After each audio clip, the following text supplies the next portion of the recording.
சதகல்லாஹுல் அலீம். எல்லா புகழும் அல்லாஹ்வுக்கே உரித்தாகட்டுமாக. கண்மணி நாயகம் ஸல்லல்லாஹு அலைஹி வஸல்லம் அவர்களின் மீதும் அன்னாரை பின்பற்றி வாழ்ந்த அவர்களுடைய உம்மத்தினர்கள் மீதும் குறிப்பாக நம் அனைவர்கள் மீதும் எல்லாம் வல்ல அல்லாஹ்வின் பேரன்பும் பெரும் கிருபையும் என்றென்றும் என்று நிலவருமாக. ஆமீன். கண்ணியத்துக்குரிய அல்லாஹ்வின் நல்லடியார்களே, அல்லாஹ்வின் பேரருளால் 17வது தராவீகை நிறைவு செய்திருக்கிறோம். ஹிஜ்ரி 2ஆம் ஆண்டு ரமலான் மாதம் 17ஆம் தேதி வெள்ளிக்கிழமை தினத்திலே இஸ்லாத்தினுடைய முதல் போர், பத்ர் போர் என்று அழைக்கப்படக்கூடிய போர் நடந்த நினைவு தினம். பெருமானார் ஸல்லல்லாஹு அலைஹி வஸல்லம் அவர்கள் மக்காவிலிருந்து மதீனாவுக்கு சென்ற பிறகு அவர்களுடைய வளர்ச்சியை பிடிக்காத, இஸ்லாத்தினுடைய வளர்ச்சியை தாங்கிக் கொள்ள முடியாத முஷ்ரிக்கீன்கள் நபி ஸல்லல்லாஹு அலைஹி வஸல்லம் அவர்கள் இருக்கக்கூடிய மதீனாவின் மீது போர் தொடுக்கலாம் என்று ஆலோசனை செய்து மக்களிடத்திலே நிதி வசூலிக்கிறார்கள். மக்கள் எல்லோரும் அவர்களால் முடிந்த நிதிகளை கொடுக்கிறார்கள். பெண்கள் தங்களுடைய ஆபரணங்களை கலட்டி கொடுக்கிறார்கள். இப்படி நிறைய பொருளாதாரம் சேர்ந்ததற்கு பின்னால அபூ சுஃபியான் அவர்களிடத்தில் எல்லா பொருளாதாரங்களையும் கொடுத்து, நீங்க ஷாம் தேசத்துக்கு போய் இந்த காசுல இருந்து வரக்கூடிய லாபத்தை எடுத்துட்டு வாங்க. ஷாம் தேசத்துக்கு போய் வியாபாரம் பண்ணி இந்த காசுல இருந்து வரக்கூடிய லாபத்தை எடுத்துட்டு வாங்க. அந்த லாபத்தை வைத்து மதீனாவின் மீது நாம போர் செய்வோம். அபூ சுஃபியான் ஆரம்பத்தில் காஃபிரா இருந்தாங்க, அதுக்கு பின்னால முஸ்லிமாக மாறிவிட்டார்கள். அந்த அபூ சுஃபியான் அவர்கள் இப்போ ஷாம் தேசத்துக்கு போயிட்டு வந்துட்டு இருக்கிறாங்க. இந்த செய்தி ரசூலுல்லாஹி ஸல்லல்லாஹு அலைஹி வஸல்லம் அன்னவர்களுக்கு தெரிய வருகிறது. இப்போ மதீனாவை தகர்க்க வேண்டும் என்பதற்காக சம்பாதித்து அதனுடைய லாபத்தை ஈட்டிவிட்டு எடுத்து கொண்டு வருகிறார்கள். இவர்களை எப்படியாவது தகர்க்க வேண்டும் என்று நபி ஸல்லல்லாஹு அலைஹி வஸல்லம் அவர்களும் 313 சஹாபிகளும் எல்லாரும் சேர்ந்து அவங்கள போய் அடிக்கலாம்னு சொல்லி போறாங்க. அதை அவங்க தடுத்து நிறுத்தலாம். அந்த வியாபார குழுவை தடுக்கிறதுக்காக தான் போறாங்க. போருக்காக 313 பேர் கிளம்பி போகல. இப்போ ரசூலுல்லாஹ் கிளம்பிய செய்தி மக்கத்து முஷ்ரிக்கீன்களுக்கும் தெரிஞ்சிருச்சு. இந்த ஷாம் தேசத்திலிருந்து வந்துகிட்டு இருக்க அபூ சுஃபியானுக்கும் தெரிஞ்சிருச்சு.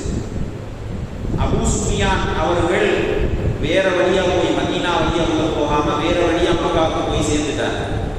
இந்த முஷ்ரிக்கீன்கள் பத்ர் என்று அழைக்கப்படக்கூடிய ஒரு இடத்துல வந்து நிற்கிறார். எல்லாரையும் கூட்டிட்டு வந்து பெரும் திரளாக போருக்கான ஆயுதங்கள், குதிரைகள், வாள்கள், கேடயங்கள் எல்லாத்தையும் எடுத்து வந்து ஒரே கூட்டும் கும்மாளமாக இரவு முழுக்க அங்கே ஒட்டகங்களை வெட்டி நன்றாக சாப்பிட்டு கொண்டு சந்தோஷமாக இருந்து கொண்டிருக்கிறார். இப்போ மறுபக்கம் பார்த்தால் நபி ஸல்லல்லாஹு அலைஹி வஸல்லம் அவர்களுக்கும் சஹாபிகளுக்கும் எதுவும் புரியல. அங்கே பார்த்தா 1000 பேர் கொண்ட குஃபார்களுடைய முஷ்ரிக்கீன்களுடைய கூட்டம் அங்கே எதிரில் நிற்கிறார். இப்போ 313 பேருக்கும் 1000 பேருக்கும் நடந்த ஒரு போர் தான் இந்த பத்ர் போர். இந்த பத்ர் போரிலே வெற்றிக்கான 3 விஷயங்கள். நம்ம ஒவ்வொரு தடவையும் பத்ர் போரில் அது நடந்துச்சு இது நடந்துச்சுன்னு சொல்றதை விட அதனுடைய ஒவ்வொரு தடவையும் அதனுடைய படிப்பினைகளை பார்க்கணும். முதல் படிப்பினை என்னன்னா, அல்லாஹ் தஆலாவுடைய உதவி பத்ர் போரில் இருந்துச்சு. அல்லாஹ் சொல்றான், வலக்கது நஸரகுமுல்லாஹு பி பத்ரின் வ அன்தும் அதில்லா. பத்ர் போரில் நீங்க ரொம்ப கம்மியா இருக்கீங்க. 3 மடங்கு அவங்க அதிகமா இருக்கும். 1000 பேர் இருந்தாங்க, இவங்க வெறும் 313 பேர் தான் இருந்தாங்க. பத்ர் போரில் நீங்கள் மிகவும் கம்மியானவர்களாக, பலம் குறைந்தவர்களாக இருந்தீர்கள். அல்லாஹ் உங்களுக்கு உதவி செஞ்சான். அப்போ முதலாவது வெற்றி அல்லாஹ் தஆலா அங்கே ஏற்படுத்தியது. அல்லாஹ்வுடைய எதிரிகளிடத்திலே எல்லாம் இருந்தது, ஆனால் அல்லாஹ் இல்லை. எதிரிகளிடத்தில் எல்லாம் இருந்தது. ஆயுதங்கள் இருந்தது, ஒட்டகங்கள் இருந்தது, குதிரைகள் இருந்தது, கேடயங்கள் இருந்தது, வீரமிக்க ஆட்கள் இருந்தார்கள், எல்லாம் இருந்தார்கள். ஆனால் அவர்களிடத்தில் அல்லாஹ் இல்லை. அவர்கள் முஸ்லிம்களாக இணை வைப்பவர்களாக இருந்தார்கள். ஆனால் சஹாபிகளிடத்தில் எதுவும் இல்லை. 2 குதிரை, வெறும் 70 ஒட்டகங்கள், 313 பேர் இருக்கிறாங்க. 70 ஒட்டகங்கள், சில 60-80 கேடயங்களையும் கத்திகளையும் வைத்துக் கொண்டு வாள்களையும் வைத்துக் கொண்டு சண்டைக்கு புறப்பட்டார். அப்ப அவர்களிடத்தில் எதுவும் இல்லாவிட்டாலும் அல்லாஹ் இருந்தது. இப்போ அல்லாஹ் இருந்ததன் காரணமாக அவர் வெற்றி பெற்றார். இது முதலாவது காரணம். 2வது காரணம், அங்க முஹம்மது ஸல்லல்லாஹு அலைஹி வஸல்லம் இருந்தார். ரசூலுல்லாஹி ஸல்லல்லாஹு அலைஹி வஸல்லம் அவர்கள் இருந்ததன் காரணமாக அந்த போரில் வெற்றி பெற்றாங்க. சிறந்த தலைவராக நபி ஸல்லல்லாஹு அலைஹி வஸல்லம் அவர்கள் அவர்களுடைய தலைமைத்துவத்தை வெளிப்படுத்தி காட்டினார். ரசூலுல்லாஹி ஸல்லல்லாஹு அலைஹி வஸல்லம் அவருடைய துஆவும் கிடைத்தது. நபி ஸல்லல்லாஹு அலைஹி வஸல்லம் அவர்கள் இரவு முழுக்க சஜிதாவிலே இருந்தார்கள். சஜிதாவிலே இருந்து அல்லாஹ்விடத்திலே முறையிட்டார்கள். அல்லாஹ்வை துகுலிக ஹாதில் யுஸ்பத மின் அஹ்லில் இஸ்லாம் லா தஅபுது பில்லாஹ். யா அல்லாஹ், இந்த உலகத்திலே இந்த சிறிய கூட்டம் தான் உன்னை வழிபடக்கூடிய, உன்னை வணங்கக்கூடிய மக்கள். இந்த மக்களை அழித்து விட்டால் உன்னை வணங்குறதுக்கு இந்த உலகத்தில் வேற யாரும் கிடையாது. அதனால எப்படியாவது காப்பாத்திடு என்று இரவு முழுக்க ஸல்லல்லாஹு அலைஹி வஸல்லம் அவர்கள் துஆவை பெற்ற ஒரு களம் பதில் களம். 3வது, அவர்களுடைய அடிச்சுவடுகளை அப்படியே பின்பற்றி வாழ்ந்த சஹாபிகள். பொதுவாக சஹாபிகள் எல்லாருமே மேன்மைக்குரியவர். ரசூலுல்லாஹி ஸல்லல்லாஹு அலைஹி வஸல்லம் அவர்கள் சொன்னார், மன் அஹப்ப அஸ்ஹாபி, யார் என்னுடைய சஹாபியை நேசிக்கிறார்களோ, என்னுடைய தோழர்களை நேசிக்கிறார்களோ, ஃபபிஹுப்பி அஹப்பஹும், அவர் என்னை நேசித்தவர் போன்றார்.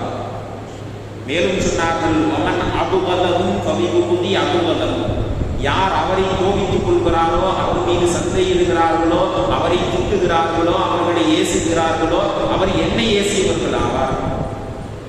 இப்போ சஹாபிகள், எந்த சஹாபிகளும் யார் எந்த சஹாபிகளை திட்டினாலும், அவமரியாதையாக பேசினாலும், அவர் இவர்கள் சொன்னாலும் கூட அது அவமரியாதை தான்.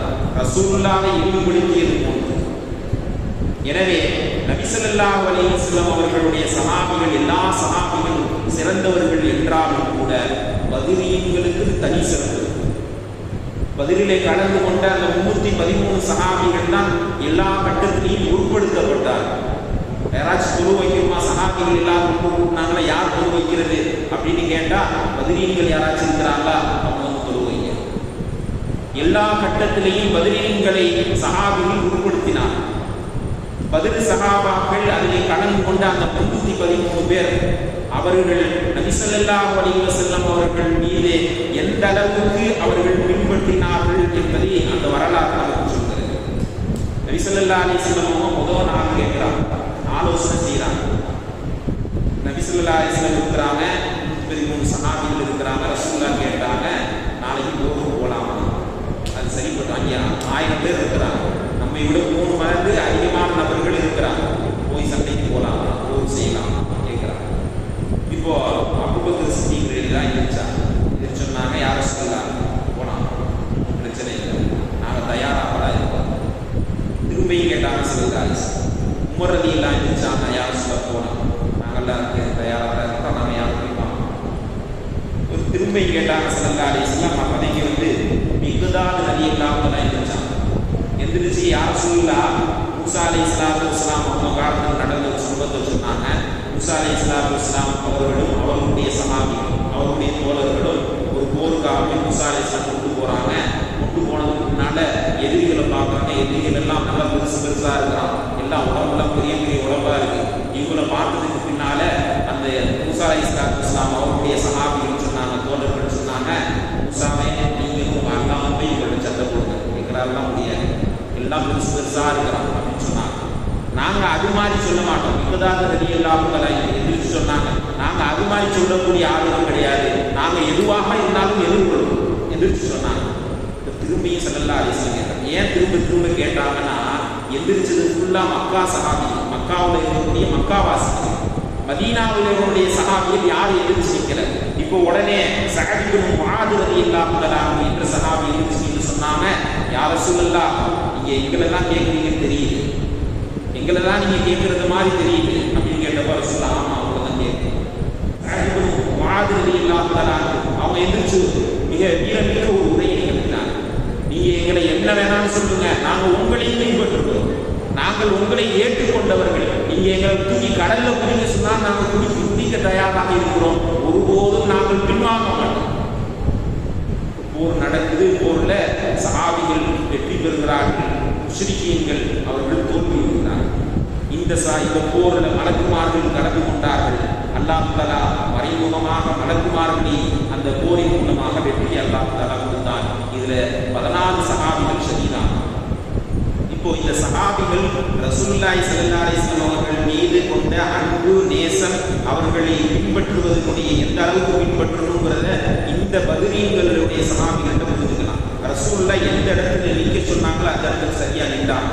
ரசூலுல்லாஹ் எப்படிலாம் பிளான் போட்டு கொடுத்தாங்களோ அது மாதிரி பிளான் பண்ணி எல்லாரையும் அவர்கள் சரியான முறையில் அந்த போரை அந்த களத்தை எதிர்கொண்டாங்க. நாம இன்னைக்கு ரசூலுல்லாஹ்வை அந்த அளவுக்கு பின்பற்றுறோம். இன்னைக்கு போதப்பட்ட ஒரு தராவீல லக்கதுக்கான லக்கும் ஃபீ ரசூலில்லாஹி உஸ்வத்துன் ஹஸனா, ரசூலுல்லாஹ்ட்ட உங்களுக்கு அழகிய முன்மாதிரி இருக்குது அப்படின்னு அல்லாஹ் சொல்கிறான். ஆனா இன்றைக்கு எல்லா விஷயத்திலையும் நாம வேற விஷயங்களை பார்க்கிறோம், வேற மனிதர்களை பார்த்து அவர்களை பின்பற்றுகிறோம். ஆனால் நபி ஸல்லல்லாஹு அலைஹி வஸல்லம் அவர்களுக்கு எல்லா விஷயங்களும் எந்த விஷயமும் இல்லைன்னு சொல்ல முடியாது. சிறந்த தளபதியாக தலைவருக்கான அடையாளமாக ஒரு போரை எப்படி வழிநடத்தணும் ரசூலுல்லாஹ் சொல்லியிருக்கிறார். இப்போ இந்த நேரத்தில் பதிலுக்கு போயிட்டு இருக்கிற நேரத்தில் ஒரு முஸ்லிம் ஒரு காஃபிர் ஒருத்தர் வந்தார். வந்து யார் ரசூலுல்லாஹ், நாங்கள் உங்களுடைய படையில சேர்ந்துக்கிறோம், இந்த மக்காவாசிகளுக்கு எனக்கு முன்னாடியே ஒரு பகை இருக்குது, ஆனால் நான் உங்களுடைய டீம்ல நான் ஜாயின் பண்ணிக்கிறேன். ரசூலுல்லாஹ் சொன்னாங்க, எப்பா நீ காஃபிர் முஷ்ரிக், நீ அல்லாஹ்வை ஏற்றுக்கொள்ளாத வரைக்கும் நான் உங்களை சேர்த்துக்க மாட்டேன். அமெரிக்காக்காரன் துபாயிலையும் கத்தாரிலையும் வந்து அந்த ஏர்பேஸ் வைக்கிறப்போ, எப்பா நீ முஷ்ரிக், நீ இணை வைப்பாளர், இதெல்லாம் வைக்கக்கூடாதுன்னு சொல்லியிருந்தா இன்னைக்கு நம்முடைய மக்கள், நம்முடைய சொந்தக்காரர்கள், நம்முடைய குடும்பத்தினர்கள் எல்லாரும் அங்கே உட்கார்ந்துருக்கிறாங்க. உட்கார்ந்து நம்ம இங்கே கவலைப்படுறோம். எனக்கு எதற்கான கவலை? அவர்கள் முஷ்ரிக்கீன்களை சேர்த்து கொண்டார். ரசூலுல்லாஹி ஸல்லல்லாஹு அலைஹி வஸல்லம் கடுமையா சொன்னாங்க, நீ ஒரு முஷ்ரிக்கா இருக்கிற, இணை வைப்பவனா இருக்கிற, உன்னை நான் சேர்த்துக்க மாட்டேன். உடனே அந்த சஹாபி அந்த மனிதர் சொன்னார், நான் முஷ்ரிக்கா இருக்கிறதுல பிரச்சனை, நான் இப்போ ஈமான் பண்றேன்னு சொல்லி ஈமான் கொண்டு அவரும் பதில்களை சேர்த்து கொண்டார் என்று வரலாறு. எனவே நாம் எல்லா காலங்களிலேயும் நபி ஸல்லல்லாஹு அலைஹி வஸல்லம் அவர்களை எப்படி சஹாபிகள் பின்பற்றினார்கள் என்று பார்த்து நம்முடைய வாழ்க்கையை அமைத்துக் கொள்ள வேண்டும். அப்படிப்பட்ட உயர்ந்த சஹாபிகளை மதிக்கக்கூடியவர்களாக, அவர்களை பின்பற்றக்கூடியவர்களாக, அவர்களுடைய எல்லா செயல்பாடுகளையும் பார்த்து நாம் நபி ஸல்லல்லாஹு அலைஹி வஸல்லம் அவர்கள் மீது எப்படி சஹாபிகள் நேசம் கொண்டு பின்பற்றினார்களோ அதே போன்று நாம் பின்பற்ற வேண்டும். எல்லாம் வல்ல அல்லாஹ் தஆலா பதிலினுடைய பொருட்டினால் நமக்கு எல்லா விதமான செயல் பரக்கத்துகளையும் தந்து நபி ஸல்லல்லாஹு அலைஹி வஸல்லம் அவர்களை எப்படி பதில் சஹாபிகள் மற்ற சஹாபிகள் நேசித்து பின்பற்றினார்களோ அதே போன்று அல்லாஹ் தஆலா